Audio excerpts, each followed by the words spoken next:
안녕하세요, 아이리스입니다. 오늘은 제가 어저께 상담드렸던 잠실 우성 1, 2, 3차 41평형 그리고 이 아파트는 준공이 81년도이기 때문에 만 43년 정도 된 아파트입니다. 자, 이런 아파트들을 가지신 분들이 가지고 계시는 공통적인 고민이 있을 겁니다. 그거에 대한 상담 내용을 공유 드리려고 하고, 오늘 영상 도움되신다면 구독, 좋아요, 알림 설정 해주시면 감사하겠습니다. 시작하겠습니다. 그럼 이런 노후된 아파트를 가지고 계신 분들이 궁금한 점은 어떤 게 있을까요? 첫 번째는 우리 집이 춥고 누수없고 살기 불편하지 않는 집을 만들기 위해서는 어떻게 해야 되는지, 두 번째는 가격입니다. 먼저 첫 번째에 대해서 설명드리자면은, 오래된 집들은 기본적으로 난방배관이 동파이프다 보니 이게 시간이 지나면 간헐적으로 터질 수가 있습니다. 그래서 이런 경우 아랫집에 좀 큰 피해를 줄 수 있고, 또 화장실 방수층이 깨져서 밑에 화장실로 물이 샐 수도 있고, 기존에 뭐 싱크대 배수배관이라든가 베란다 쪽이라든가 이런 데서 물이 샐 수가 있습니다. 추운 거는 우리 집의 문제니까 좀 감내할 수 있다고 쳐도, 아랫집으로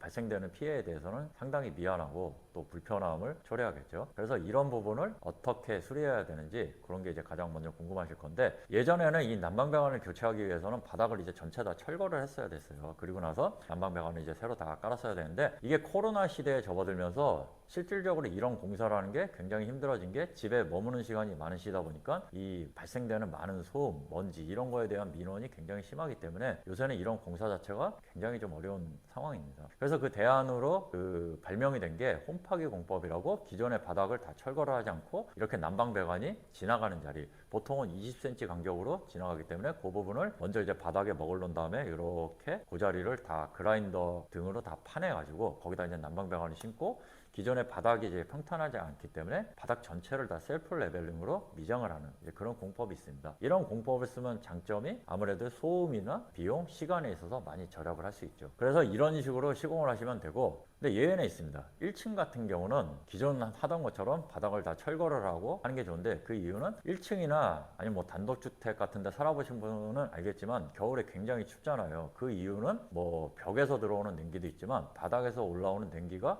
굉장히 심하단 말이에요.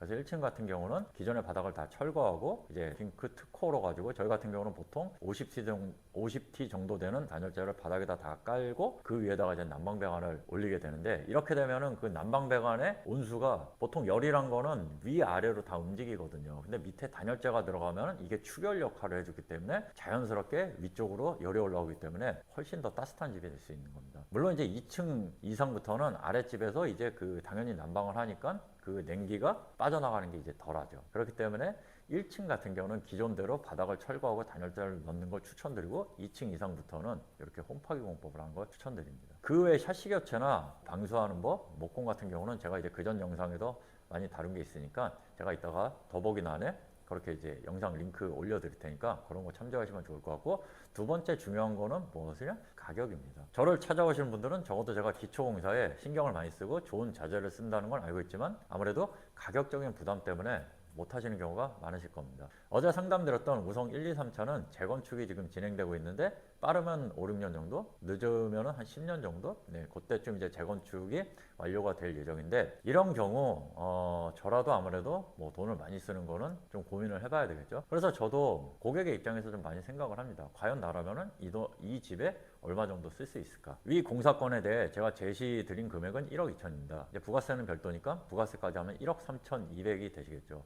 평당가로 치면은 300만 원이 이제 조금 더 넘는 금액입니다. 물론 이제 큰 금액이죠. 10년도 못 살 수 있는 집에 1억 넘는 돈을 쓴다는 거는 낭비라고 생각하실 수 있습니다. 그리고 고객님이 생각하신 예산은 1억이었습니다. 물론 1억에 맞춰서 공사를 깔끔하게 할 수는 있습니다. 하지만 저는 이 얘기를 드리고 싶습니다. 살기에 불편 없는 집만을 원하시면 1억에 공사를 하셔도 되고, 그것보다 그 이상의 가치, 즐거움, 머물고 싶은 만족감을 원하시면은 1억 2천을 쓰시는 게 좋다고 말씀을 드렸습니다. 그럼 그 2천만 원은 다 제 주머니로 들어갈까요? 아닙니다. 그러면 좋지만 세상은 그렇게 만만치 않고 고객님은 그렇게 순진하시지 않습니다. 단순히 제가 신뢰가 좀 더 있다고 무작정 제가 제시하는 금액을 따라오시진 않죠. 즉 타당한 이유가 있어야 되는 겁니다. 그 더 쓰여진 2천만 원은 똑같은 도배를 하더라도 더 완성되어 있는 도배, 똑같은 조명을 달더라도 더 호텔처럼 은은하고 분위기 있는 그런 조명 연출, 단순히 밥하고 설거지만 하는 주방이 아닌 들어갈 때마다 기분이 좋고 자랑하고 싶은 그런 주방을 만드는데 쓰이는 겁니다. 40년 된 낡은 집을 한정된 예산으로 완벽하게 마감할 수는 없습니다. 도배는 할 수 있지만 칼 같은 마감이 나올 수는 없습니다. 그만큼 많은 사람의 노력과 정성이 들어야지 완성도 있는 집이 나올 수 있는 겁니다. 2천만 원은 그렇게 쓰여지는 겁니다. 간혹 한정된 예산으로 너무나 많은 디테일, 너무나 많은 완성도를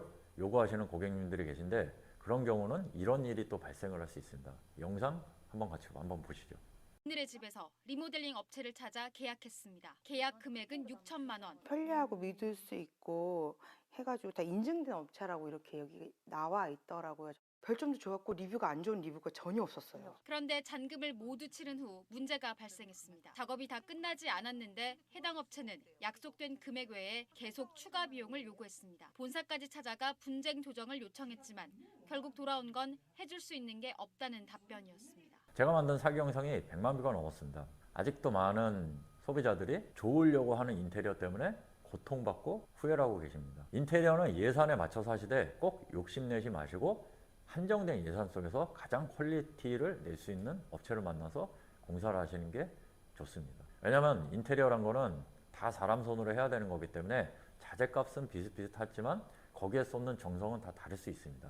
고객님이 내시는 돈은 그런 정성에도 다 쓰여져야 되는 거기 때문에 모쪼록 좋은 업체 만나서 합리적인 예산에서 좋은 인테리어 하시기 바라고 오늘 영상은 여기서 마치도록 하겠습니다. 또 유익한 영상으로 돌아오겠습니다. 시청해 주셔서 감사합니다.